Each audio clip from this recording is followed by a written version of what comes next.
Hey everyone, welcome to the podcast. This is episode 1 and I'm Courtney, owner and founder of Nemesis Tactical. On my right here is Ben from Airsoft, owner and founder of Airsoft, a little business that's been going for around 4 years or so, I think now. Essentially just importing and sourcing all sorts of weird rare guns, having a lot of conversations with people about those and kind of promoting the old technology that Airsoft came from. Yes. I'm Harry, head of R&D at Nemtacs, do all 3D printing, CAD work, any project really. Yeah, just generally an uncouth chimp who I keep around. And then over here we've got Elliot. General Mema. General Mema. Never been seen before on the Nemtacs channel. Yeah, My first appearance is basically he's a customer of ours who we end up making friends with a lot of customers. He's a good friend of mine. And Elliot had his first experience at NAF. Was it last year? Yeah, 2023. So Harry's been how many times? 2 times now. 2 times. I've been 3, and you've been Since 2017, apart from the COVID year, so 5 times. Yeah, plenty of times. So it's a nice even spread of experience. So from very little experience of NAF to a bit more and scaling up.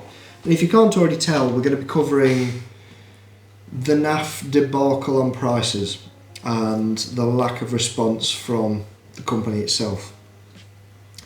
So let's just go over it. What do you think? Yeah, I mean, essentially, obviously, it's news now. There's a lot of posts sort of in UK Airsoft community too and other different Facebook groups about obviously the price increase that people have seen. It's been dropped on us already this year because I think the booking's open sometime soon. They're quite keen on getting people to book in nice now. And there always are people that like to book in early every year. There always has been. We've always booked as soon as the booking dropped, we'd just go on.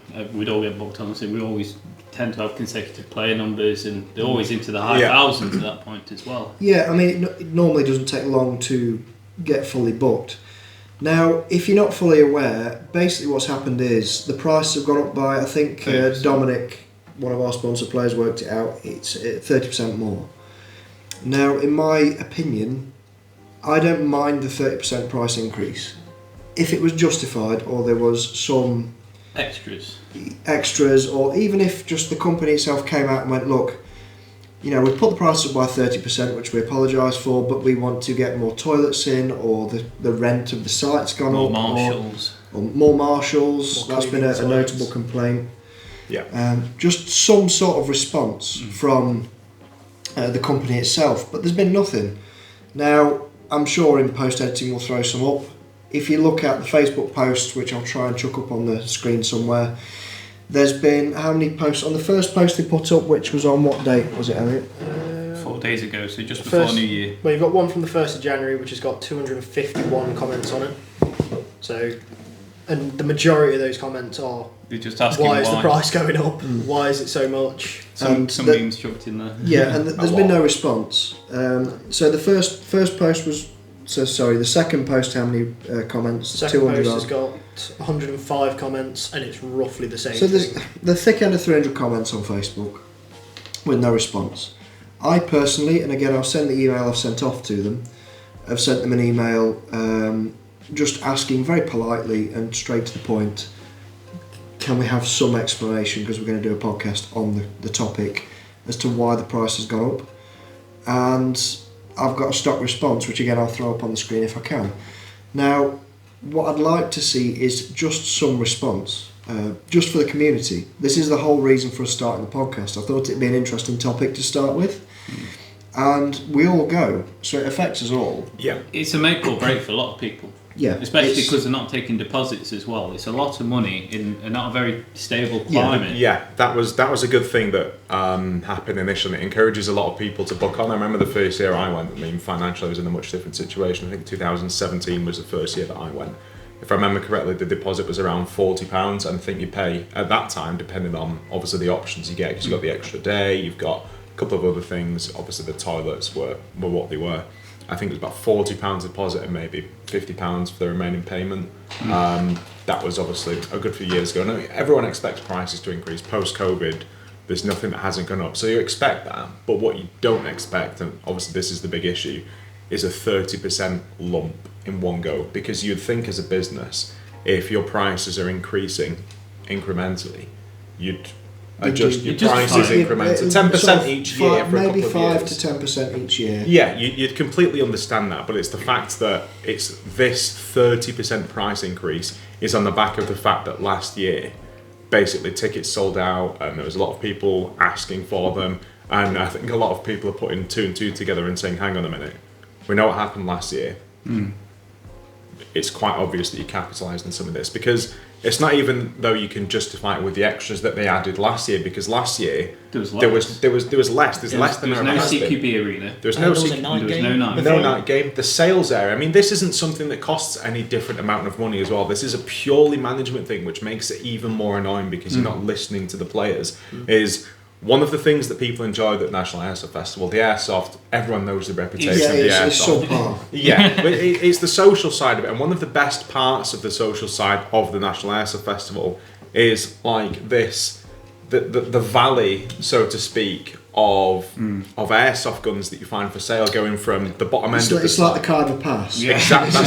That's exactly what it is, the Khyber Pass of airsoft, walking through, seeing what people have got for sale. And I've been there. I'm sure some of you guys have been in that line at some point selling things, and it's good because there's that many people walking up and down. It's always weird and wonderful stuff. Exactly. It's on your way in, way out. Now, to play devil's advocate, I went obviously last year, so that'll be 2020, 2023. Yes, sorry, new year. My brain's gone to mush. And I quite liked the second-hand sales area because I knew if I had some cash in my pocket and I wanted to go and get a second-hand rifle, I knew where to go. However, in my humble opinion, it was too small.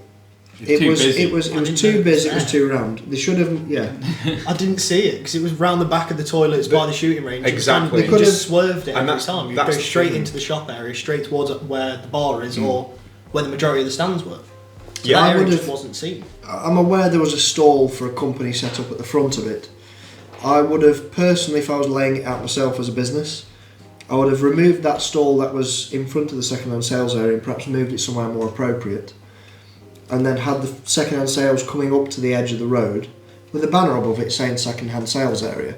A banner's going to cost you what, 60 quid? Yeah, something like that. Let's be honest, we've looked at the figures of what they're turning over at NAF. For entry fee, you're talking. I think it was 4.5.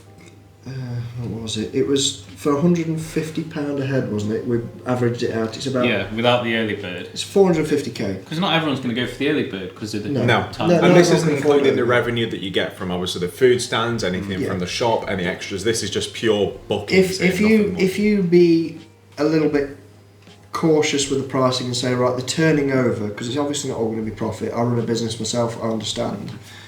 The turnover is about 450k if they fully book 3,000 players, which realistically they're going to, because they have to put a cap on it because more people want to come. But there's the extras, like last year the camping was charged for, whereas years before... There's plenty being charged for. They're making a fair bit of money, and I appreciate it. It makes financial sense. It's a good money spinner. I'd be well up for that if I had my own site.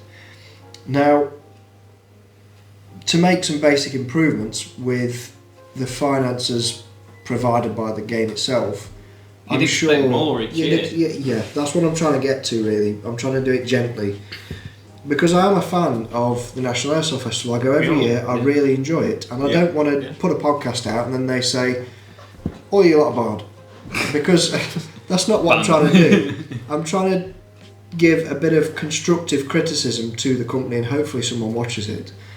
Where they can see, trying to understand. Yeah, which we're trying to get a basic understanding of what the hell's going on, and we can put the grievances of the airsoft community have commented on the social media posts and have probably sent emails off, etc., and just try and cross a bridge a little bit and just get the folks at that site to understand what's going on. Now, with the amount of money they're turning over, I'd like to see a better second-hand sales area or return to Khyber Pass as such. Not even just that, just the general gameplay on the day. I felt there was not enough marshals last year. That's another thing. They need more marshals, definitely. They always have. And marshals, you don't have to pay for them. From what I understand, the way that the National Airsoft Festival operates is that Ground Zero is obviously quite a big site as it is, and a lot of the marshals, if not all the marshals there, are volunteers, players, which is it's not something that's unheard of in Airsoft. You don't have full-time marshals in game. I understand that. That's perfectly fine, but whether that's if you allocate some of the extra funds to paying for marshals if you need them, because at the end of the day, what you don't want is you've had 3,000 people come to your event, and at the end of the event, everyone going, "Oh, the airsoft was a bit shit, but I only come for this." There's a problem there that you can fix. Yes, there's going to be, it's inevitable. It's the biggest airsoft game. 3,000 people running around in any kind of size of area. It's just going to be chaos. At some point in time, you get that, but it's the way it's managed, and having a dozen marshals, or even some objectives were lost or forgotten about, people were sent to the wrong place, or even if it's just marshals to do with other elements of running the whole festival. I mean, it's no joke. Everyone says they're waiting with the tent for the chrono line, and it's true. The chrono line is several hours long. Sometimes it's ridiculous, and I'm not saying some of the range is used for just people testing the guns, and that's fine, but that needs to be looked at as how you manage that, even without the chrono, because some people bring 4 and 5 guns at once, and that can be a bit of a pain. It's not just it's a long way away from the campsite. It is as well. So I bought a trailer specifically for that last year. One is to carry the sales. That was a wise choice, actually. It's a bit of a tip for those who are thinking about going to this year's NAF now. What Ben did wisely, what we should have as a team. Yeah. Is he bought like a little pull-along trailer. A little fold-up. Yeah. I'm sure I'll find a link for one on Amazon and stick it up as a picture so you can get an idea. But you can chuck everything you need in there, get all your guns out, take it to chrono, put it back in the trailer and take your stuff back. It's a much more sensical way of doing it. You always see one guy walking around with a handful of guns, them, like that meme of the Russian guy, PKMs and stuff attached to it. And we've all been that guy at some point. I did it last year. I did it first. Doing ferrying stuff. 4 guns on me. It's you've only got so many slings and shoulders and that kind of thing. And last year I think I sold 3 or 4 guns, and even then it was like I've got nothing to. If I want to stop and look at something, I couldn't. That was not last year, the year before. Last year I brought literally a trailer full of stuff, and I sold it. In fairness, I sold it very quickly, which is lucky, but I had a few things that catch people's attention, and if it's just airsoft sales, if someone crowds around a stall, it attracts more people to that stall. So you don't know what you're going to sell, you don't know what people are there to buy, but that was fine, so that worked for me. But having a trailer, you can buy one for around 100 quid, anything between 80 and 120 quid, because what you don't want is to pull a trailer that can only weigh even if there's a group of you. Just chip in. Honestly, it's one of the things that I would recommend chipping in for, because even if you take turns like ferrying it to and from the chrono, it's easier for you all, because if you're camping at the very back of the field, close to where the big building is at the back, that's some walk to carry all your equipment there. It's fine if you've got some speed soft build that weighs 300 grams, but if you've actually got anything that requires a bit of strength to carry it, a bit of heft. It's a pain in the backside. Or, it really is. If your mate gets pissed at the beer tent, you can chuck him in that and drag him back. But anyway, so going back to it, with the chrono station, I'm aware they built a purpose building for chronoing. It makes sense. 2 stories, it's very efficient.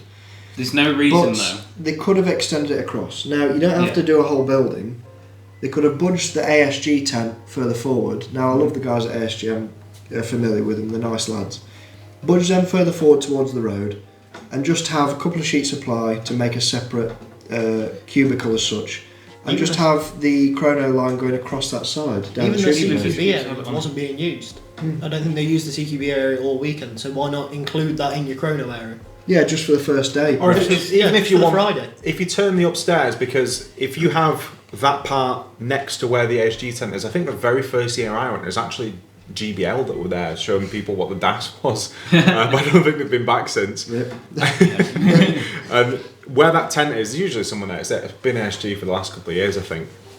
Even if you have that as like the free range sort of test area, because really that's the range you want to be on. Upstairs is cool, don't get me wrong, but it doesn't really give you a sense of range in the degree, or setting your sights in because you're shooting down from an angle that I know the sight is very vertical, but realistically you want to zero your gun on a flat trajectory. So having there'll be less wind issues lower down as well. Exactly. And so, you're going to be thinking you're shooting further than you are, because obviously you're upstairs. Oh, that's what puts the that's one good thing about the Ground Zero range test is the 100 meter full shebang TM AGs on one duel get really shown up quite quickly as to what 100 meters actually looks like. Yes. So that's one benefit. Airsoft 100 meters. Yeah, that's one good thing. But yeah, if you just take the ASG tent, move it somewhere else, and just have that space next to it on the ground for people that literally just want to test their own guns, that's fine. And have upstairs, there's 7 bays, 8 bays off the top of my head. I really don't know, 7 or 8 bays ish per level of the purpose-built range, and it is a nice little facility Most to have. people double up in those little bays as well, but it does divide it up that you could fit a lot more people safely along the ground floor with a little side. You could even, there's normally a guy around, just to make sure no one's pissing about. But that's just the chrono. You know, if the whole point of this conversation is to see how you guys could improve and justify to the airsoft community why you've put your prices up by 30% and done some rather, for lack of a better term, anti-consumer moves. Because they're not consumer friendly. No. Like the fact that every year I've booked onto NAF, and I've been going for 3 years in a row, I've put the so much deposit down. I think it was £50, was it, something like 40 or 50, I'm not sure if it's changed between Put a years. deposit down and thought, the month after I'll put the balance down and then it spreads the cost, because obviously I've got a house and whatnot.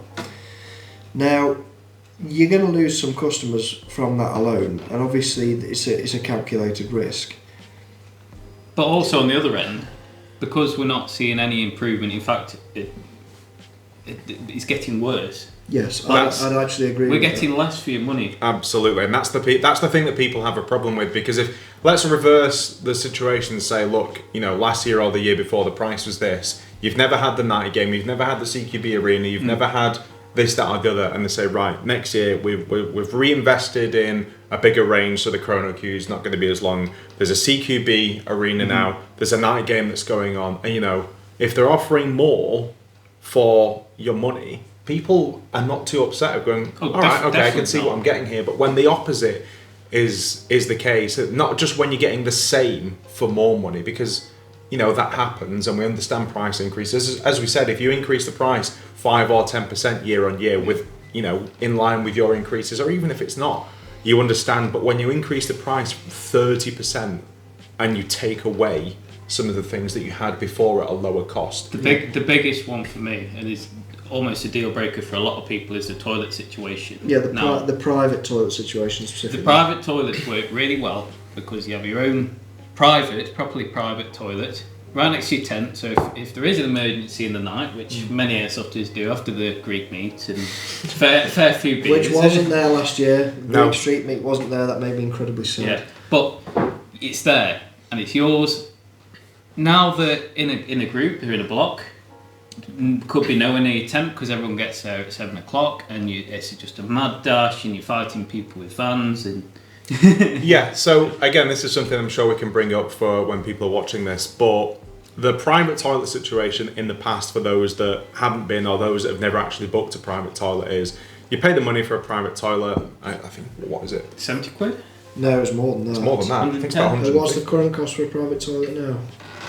Jamie, pull that. That was double what you've just said. Is it? 150 quid for I think it was about so. 130 or something last year. Well, there you go. I'll find out off my mate. Either way, you're not going to get a toilet for yourself. It's going to be a group of you're going to chip in. Yeah, private toilets cost money. Yeah, so private toilets cost money. If you've ever been to the NAF any of the other years, you'll know why it's such a coveted item is a private toilet. I'm not going to put a picture up of that because it was. When people get banned from the site from what they've done to the toilet, war crimes were committed. Stuff that was against the Geneva Convention happened in those toilets. Yeah. But it's not just the general state. I mean, the public toilets. Anyone who's been to the festival can expect that. Public toilets. 35-degree heat. It's just the smell. It is quite barbaric. Again, after some Greek meat. Or curries or whatever. But it is quite barbaric. But offering offering private toilets is something that no one was, I've got to pay more for a toilet. No, people quite happily paid for the private toilet. And as much as I've never done it, I understand why people do it. It does make sense. And the rule for the private toilet, as I always understand it, is you pay the money for the toilet. Obviously, you go and set up camp wherever you want, because getting somewhere to camp on the National Airsoft Festival it's never the same each year. It's hectic at the best of times. Somehow we've ended up in the same place every year. But again, we're getting there 8-9 o'clock. Yeah, we got there early. And it's rammed already. There's no chance of getting, because there's the quiet camping. And I think that should be renamed if it ever happens again, because there's no such thing. There is no quiet camping. No such thing. If you want quiet camping at NAF, don't camp at NAF. Go to a hotel. Yeah. It's really that simple, because even in the quiet camping areas, people are going to go have a few drinks on one of the nights. Or throw BFGs around. If you have a quiet camping area, make it very specific and very small. Yeah. So the people who want the quiet camping can perhaps pay a little extra even if it's a couple of quid more, say $5 or not more. Even that, just the people wanting to have quiet camping, just have a designated zone, which is, most people have a bit of common sense and go to the very end. Yeah. Some people expect quiet camping just on the gate. Where the loud camping was this year. Yeah. That's quiet camping. Yeah. But yeah, back to the private toilet situation is, you pay for your toilet, you camp wherever you need to camp. If you've been allocated that, you'd eventually have the toilet dropped off to where you're camping, which, for paying the amount of money that you're paying, is something you'd probably expect. It's worth it. There's not just one private toilet. Yeah, there's quite a lot of people that are hiring If you're a private person with your own airsoft site, for instance, or even if you're going to, say you're working on a building site, it's probably not the best example, and you hired a private toilet, they will drop that private toilet where you want it. It's just quite a simple thing of how it works. Now, I've noticed this year, Ben noticed, I think it was this year, they won't drop it where you specify. It's in a private toilet section or something. Is that what I've Yeah, so essentially, again, we can bring this up so you can see the actual policy for yourself for people that, are either thinking of price increases or are asking questions, or, you're on the topic of National Airsoft Festival. So essentially, the way the website reads is you pay the money for the private toilet, and instead of having the toilet dropped off at your camp area, which you don't always get the luxury to camp in the same place each year, so it makes sense, and you're okay with waiting for a few hours. It's not like you can't go to a toilet, so it's fine. People understand, and they're fresh at that point. Yeah, well, people understand the logistics, so it's fine. People get it, but from what it reads this year is essentially the private toilet situation is you pay the same amount of money, or maybe even more money for the private toilets have gone up. I've never booked it, so I honestly don't know. You pay the money for the private toilet, and essentially you have a block of private toilets. Instead of having your campsite, you have a toilet dropped off where you are, there's a block of designated private toilets, and your private toilet has a lock on it, which obviously only you'll know sort of the password to, so to speak, and that's it. And essentially, if you have to end up camping through either your fault or not, somewhere in a completely different end of the field, tough. If you have to walk 10 or 15 minutes to get to your private toilet, because that's where you've ended up camping, tough. Which, for the price that you're paying, it just isn't good enough. It's not that private anymore, because the general public, if it's in a block, it's going to get swampy, it's going to be like bog roll chucked everywhere after someone's been... There's going to be a general smell. Yes. I'm not going to lie, there's going to be a general smell. Yes. Whereas the private ones, because it's in your group, in your area, you want to look after it. Yeah, or if you don't look after it, your friends are going to bother. Yeah, well, last year, the Nemtacs team, being we, had a private toilet for the group. And we had it dropped off late afternoon. Yeah, late afternoon when we got there, and it was a stone's throw from our tent. It was a short stagger, is the best way to describe it. It was ideal. Yeah. I couldn't fault it at all. The service was immaculate. They came and cleaned it. Was it halfway through the? I think we were playing. So yeah, halfway through. Yeah, it was kept clean, and we all had a rule to keep it clean, and it worked great. Now, knowing what we know now with this year, where it might be put in a row, might change the situation. I don't know, because is it worth the £150 now? Because it's not near the tent. Especially if you've got a public toilet like on your doorstep as well. Yeah, potentially you could be closer to the public toilet, and just if you need a slash, basically, it's a short stagger to there rather than a mile across camp, an acre away. just so you can to have a cleaner. Essentially, you're paying £150 for a padlock. Yeah. Is what you're doing for a padlock that only you have access to. The convenience of having a private toilet anywhere near to where you camp is gone. And for some people, they might be okay with that. But if you ask me, paying £150 for no extra difficulty in logistics, literally £150 for you to put a padlock on a toilet that you otherwise would have dropped off is just not something that I think you can justify. No, I wouldn't mind it if it was dropped off to the tent. That's the caveat. That's the difference, and I'm okay with that. I'm not obviously whatever it costs to hire is one thing, but sorry, can I just point out, Elliot has found a link. The first one he obviously typed into Google private portaloo for hire. They're £22 per week. For the extra 130 quid, you could probably go and get something to put the portaloo in to then move it to where you're camping. Yeah, you could probably rent a van. A trailer. I get they've got to clean it out and everything. Yeah, they've got to clean it out. They've got to but that's the provide difference. They don't have to clean it out because that's another policy on the website. So they're not actually going to clean Well, I your don't know private if they toilet cleaned it set. out this year. Just gone. Because Private they had a padlock toilets. on, they wouldn't be able to clean it because they can't get in. So, realistically, cleaning part aside, you're already making a markup on the toilets. At least drop them to where we want. That would be the caveat. That's for it. us. That's exactly. That's essentially what people are paying for. I mean, Because they've it's said just here the that difference of walking 10, 15 minutes max to go to another toilet, and essentially you're all going to look after and keep your toilet hygienic. You don't have to rely on someone else to not leave the toilet a mess when you go in it, which you all look after each other. That's what you're paying the money for. But removing half of that of having to go wherever you need to is It just makes no sense. no. So There's just lots of stuff stacking up. Right. It's like I've noticed less marshals from last year, less entertainment. The bar area is becoming more full, just full of tables, which you don't mind, but you want to at least get. I think the first year you went, there was a dance floor and a band on. no, there was a band on. There wasn't a dance floor. It was pretty much the same layout. However, the shop was a bit bigger. Tell you what we're going to do. We're going to take a quick pause, discuss what we've covered so far, and we'll be right back. So, the main concern is, over the past however many years you've been going, being the longest attending, Yeah. would you say the price hike as a whole is justified? No. And the thing is, I can understand over the years if we got to the same outcome as where we are now, what the prices are listed on the website, but it was over a good few years, and maybe they gave a reason why the night game didn't happen, why this didn't happen. You could sort of understand it more, but it really is a lot of it in the way in which Ground Zero has handled it, is a sudden price increase on the dot without a noticeable increase in the quality. In fact, it's gone the opposite way. It's a decrease in quality. So when you give both of those scenarios, it costs more for less. You understand why the airsoft community has obviously reacted the way that it has. I mean, reactions like this don't spring up out the ground because the internet is toxic. It's not toxic. It's people. It's more often when something like that happens, it's because it's been building up over time and not been addressed.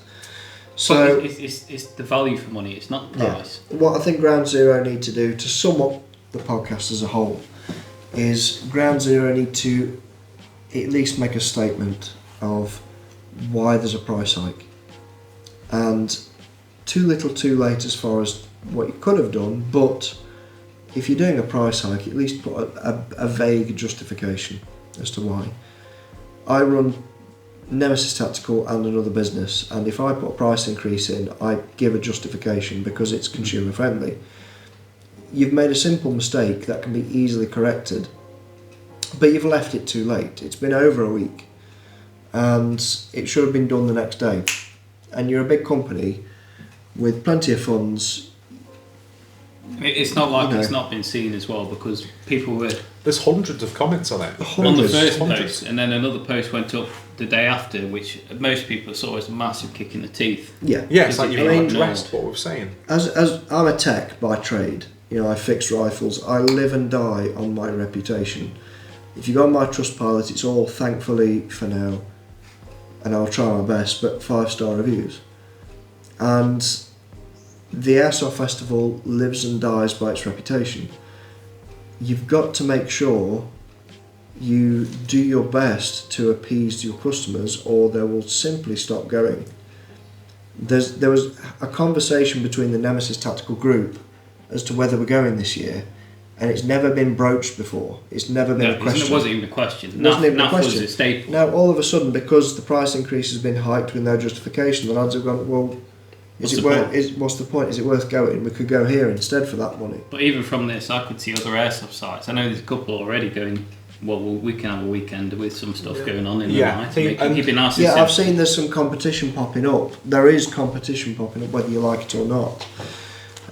No one's exclusive, no one's invincible. And that's the thing, I think because this event does attract people from not just the UK, but from Europe. Folks come from Germany. That's it, Europe. There's Russians there that have been in a couple of years. There's Americans that come in. It's a big event because there's not too many airsoft events in the world, never mind in the UK.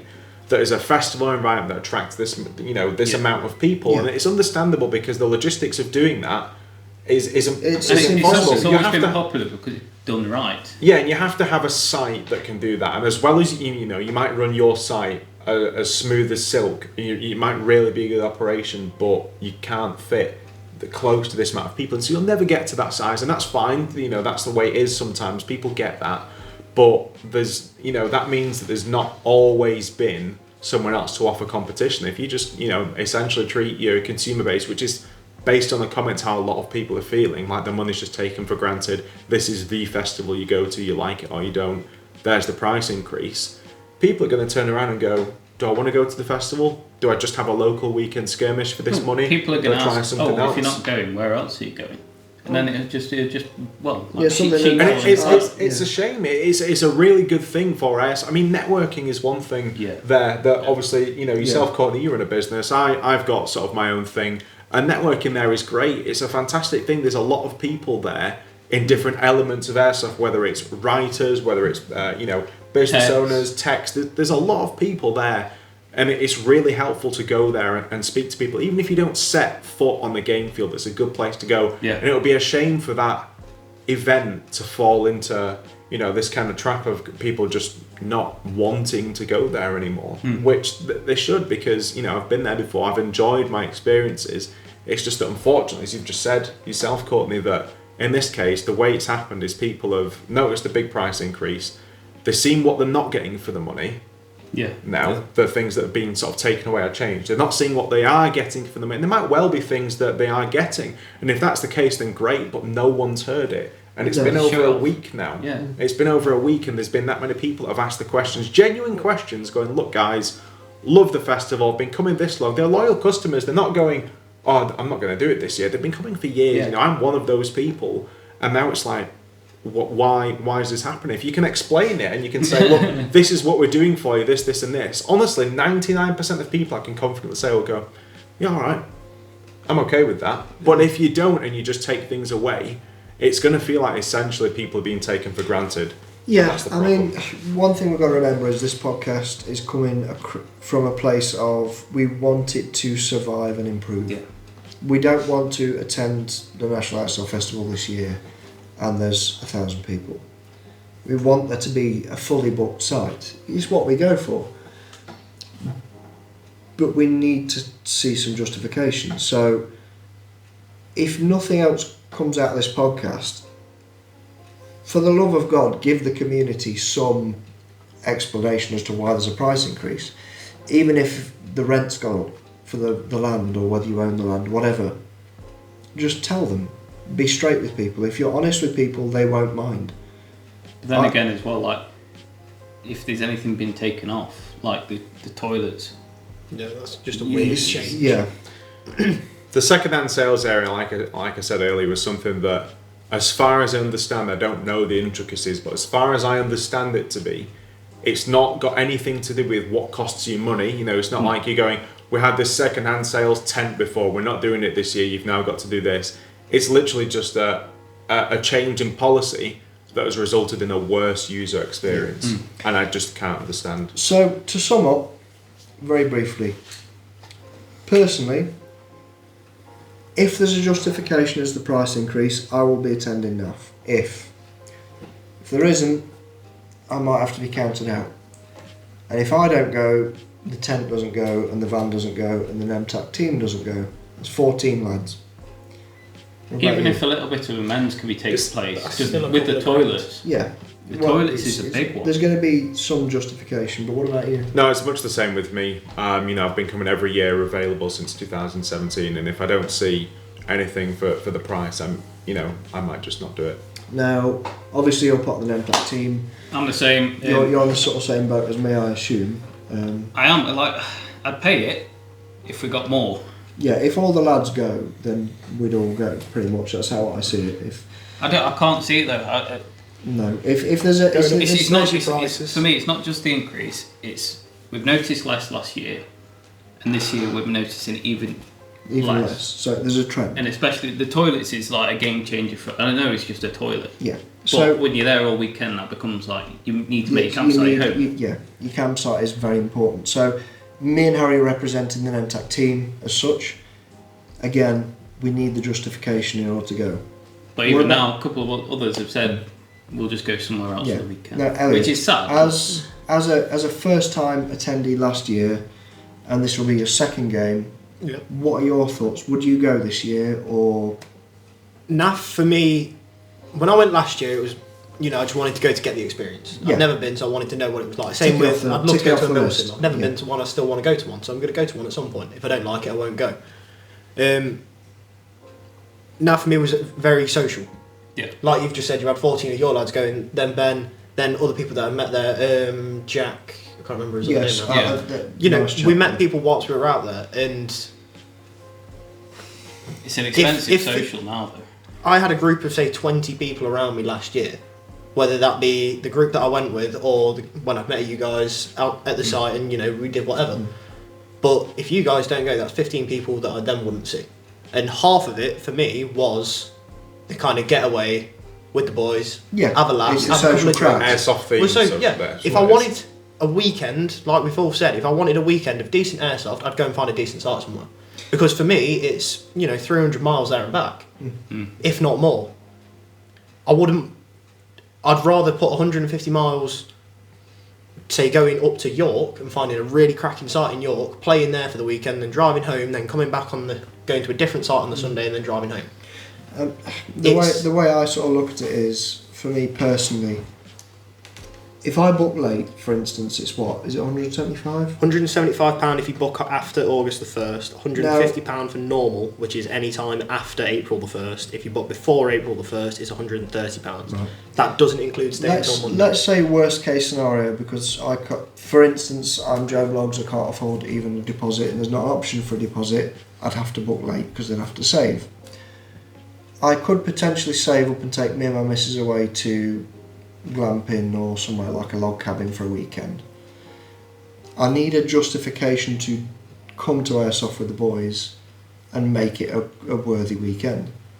Now, so far there's been nothing but negatives.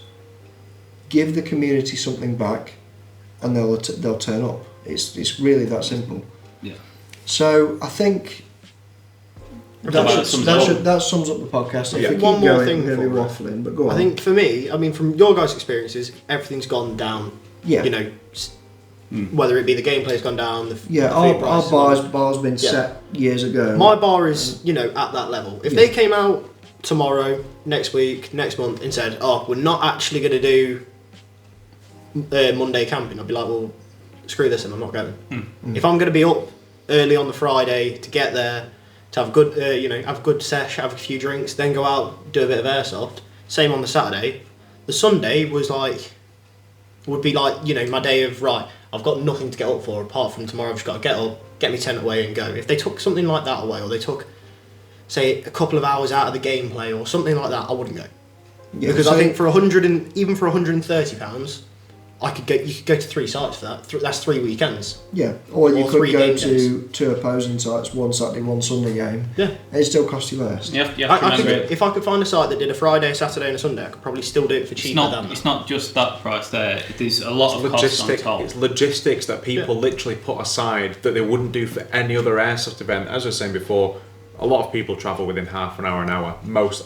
I'm one of those people. I don't travel any more usually than an hour, even when I lived somewhere else. Yeah. People travel from north of Scotland, and not just one, quite a lot of people up and down the country, even people that live, Manchester kind of way. It's still 4 hours, which is a good old drive. Yeah. Then they've got to have the tent if they don't have one already, and then the supplies for that. People make a big deal. BBs, It's an already batteries. expensive enough event. Even from my first time going, I still had to get tent, all the basics for camping, then everything to make sure that I'd have a good weekend, make sure I had enough batteries, make sure I'd have enough BBs, make sure I'd have, just enough of everything that I'd have a good time, and then anything I bought on top whilst I was there. Yeah. You could have a decent holiday for that for a week. If you're going to take something away and make the actual experience of the festival worse, then I would rather go on holiday and use the time off to go on holiday than go to the festival again. Yeah. It was a great time and I loved it. And if it stays relatively the same or improves, I'd go again. But if it got any worse, if I went this year or if I do go this year and it's any worse, I won't be there in 2025. So let's finish the podcast here. Yeah, podcast number 1. This is podcast number 1. We're going to try and attempt to do one every 2 weeks, so twice a month upload. Hopefully Ben will be here more for podcasts. We're going to try and do like a Forgotten Weapons style vibe and go over some of his rare soft stuff. And we'll go from there. So cheers, chaps. Did you mention saying that after this podcast you're going to put a poll out of NAF 2024? We'll try and do a poll next week. I might get you to put that up actually in the different Airsoft groups. Just to put to vote who's actually coming this year in the general Facebook groups. I think Raresoft, if you could share them out as well, if you see them. Yeah. And just have a vote, have your say, and we'll find out one way or another what people think of the price increase if this video gets no response from 01. So I'll see you in the next podcast, chaps, or the next tech tips. We'll see what I have time for. And speak to you later. Happy New Year. Happy New Year.